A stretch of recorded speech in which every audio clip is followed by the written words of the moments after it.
So this question says, box each term and simplify the expression below by combining terms where possible.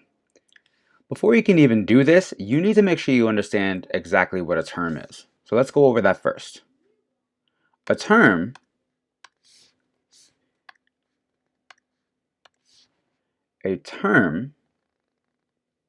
can be one of the following. A term can be a number, also called a constant. It can be a variable, or it can be both together. Now, for example, a number can be any number like 15 or -15 or 3 or -3.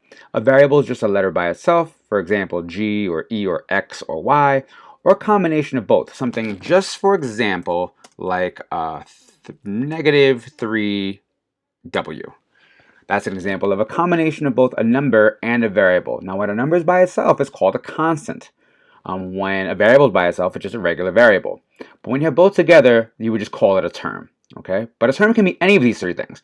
It can be a number by itself, a variable by itself, or a combination of both. Now, let me just move that out of the way real quick. Okay. Now, what I like to tell my students is, you can tell when a term starts and ends by looking at the plus and minus signs. So the first thing I'm going to do is I'm going to draw a box around the entire expression. So here's my box around the entire, actually let me change colors. I'm going to draw a box around the entire expression, okay? Now, in order to separate these terms, I look at the beginning of the term for a sign that may or may not be there. Here it's positive, so there's no sign that has to be there. But this term will end at the beginning of the next sign.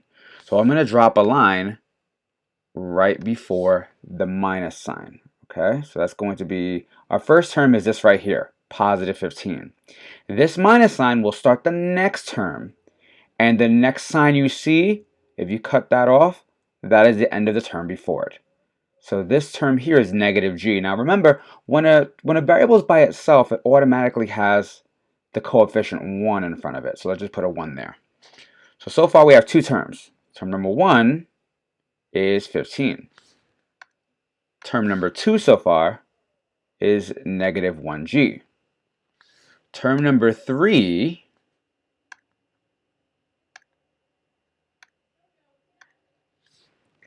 starts with this plus sign, has this coefficient and this variable, and the next minus sign is your clue that it ends. So we can drop a line there. So our third term, term number 3, is positive 12e. Now, think about the next one. You have this minus sign here, okay? This minus sign is the beginning of the next term. And the next symbol you see, the next plus or minus sign you see, will mark the end of that term. So we have this minus sign here, so I'm going to drop a line right before that minus sign. So our next term is -ag, that's term number 4.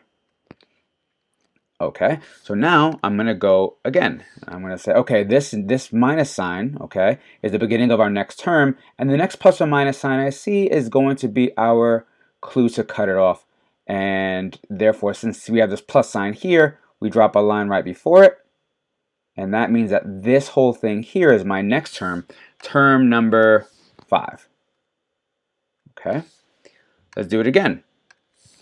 We have our plus sign here. We have this number 12. We have a minus sign here, so let's drop a line right in front of it. And that means that our next term is positive 12. Okay, and we have nothing else to bring down because that's the end of the box. So this whole term here is -3g. Now, it confuses some students. By the way, this is term number 7. So we have 7 terms here. Now, it confuses some students when they hear me say positive and negative. They say, well, wait a minute. I thought that was a minus sign. Technically it is. But when we have an algebraic expression, if we read it all together, we'll read it as plus and minus. But if we're talking about the individual terms, like how we have the number here, that is going to be stated as a positive or negative. So if I read the entire thing, right, it's going to say 15 minus 1g plus 12e minus 8g minus 18e plus 12 minus 3g. That's as the expression, okay? Let me fix that. That is what it sounds like as an expression. But if you're reading them as separate terms, you would use that sign as a plus or minus. So for example, there's nothing here. So that's positive 15. Okay. Term number 2 is negative 1g or negative g. Okay. The 1 doesn't have to be written, but it's there. Our third term is positive 12e. Our fourth term is negative 8g. Our fifth term is negative 18e. Our sixth term is positive 12. And our seventh term is negative 3g. Now, the next thing we have to do is simplify this expression. So we have to simplify it. But in order to simplify it, we have to make sure we understand what like terms are. So let's write that over here.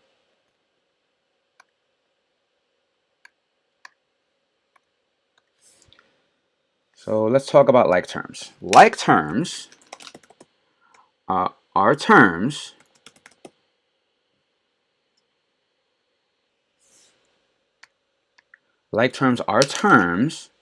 with the same exact variable and exponent. Okay, so in order for two terms to be like terms, they must have the same exact variable and exponent. Now I want to be very clear, in 7th grade you don't really deal with exponents. That's more of an 8th grade standard, so I wouldn't worry too much about it. Plus there are no exponents here. When we have questions like that, we'll address it more directly. But now let's see what we can do. The best way to do this is to make sure that you have an organized method of doing it. So what I like to do, and I like to have my students do, is I like to have them draw a box.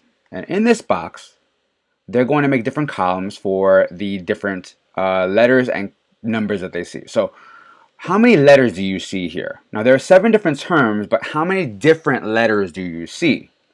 Well, I see the letter G, that's 1, and I see the letter E, that's 2, and everything else is either an E or a G. So far we have 2 letters, E and G, right? And then we also have some terms that are just numbers. So I'm going to have 2 columns for variables and 1 column for the constants. So it's going to look like this. Let's drop a line. Actually, it actually works out a lot easier. Okay. So, and now let's use a line. So I'm going to have 3 columns. And I also like to do it alphabetically. Okay. The first letter that I saw was E. So what I'm going to do is I'm going to write the letter E here.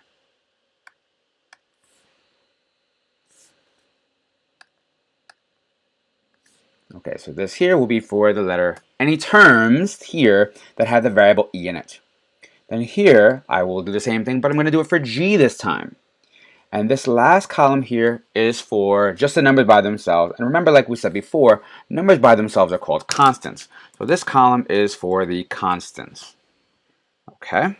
Now, what I also like to tell my students is to go term by term and put them where they're supposed to go.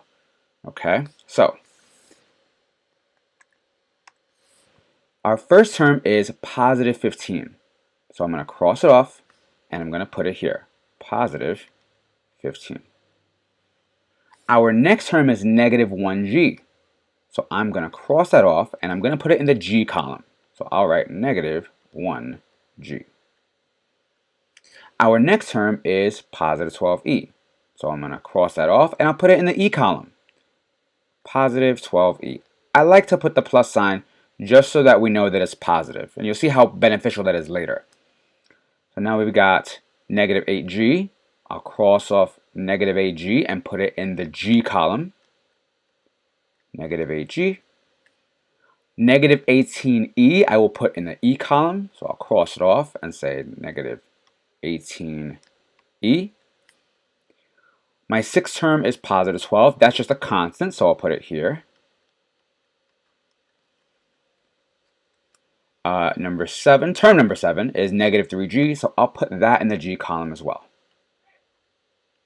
Now, as you see, I'm all out of terms. Everything has been sorted so that they're all like terms. And now that I have them grouped like that, I can focus on just combining their coefficients. Let's drag this up a little bit.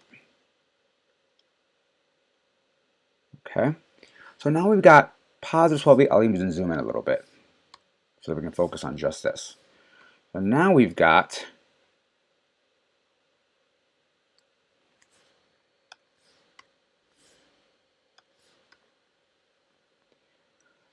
positive 12e and negative 18e. Remember, we're only focusing on the coefficients. And since we're only focusing on the coefficients, and a coefficient is just a number in front of the variable, here is positive 12, here is negative 18. If you put those in the calculator, if you literally type in the calculator negative 12 plus negative 18, what you will get is negative 6. So we will write negative 6e. And we're done with this column. We'll go to the next column, our g column. We've got negative 1 plus negative 8g plus negative 3g. And when we do that, negative 1 and negative 8 is negative 9. Negative 9 plus negative 3 is going to be negative 12. So it's going to be negative 12g. And here we've got positive 15 plus positive 12. And when we add those together, we get positive 27. Now, this is exactly why I like to actually write the addition symbol or the positive sign down. Because when we have our expression, this whole thing together is our expression.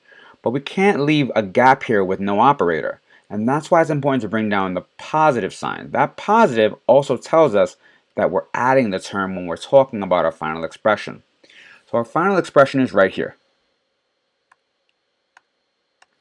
It's negative 6e minus 12g plus 27. There's nothing else you can do because these aren't like terms, so you can't combine them. Okay, a lot of students think, oh, well, I don't have a final answer until there's just one thing. Not for algebra.